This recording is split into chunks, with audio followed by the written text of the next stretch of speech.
think it is, and I think it's a very important part of how we can counter disinformation.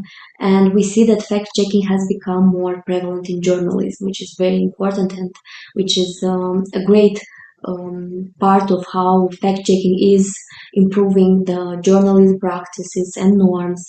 We see that fact-checkers promote good journalistic norms, and their activity can explain and teach journalists how to verify how important is to verify information. And after that, journalists can educate audience in verifying information, in being accurate when it comes to what sources they trust. So I think this is a very important part and relevant tactic in today's information environment. It's just a small part of our way to counter disinformation.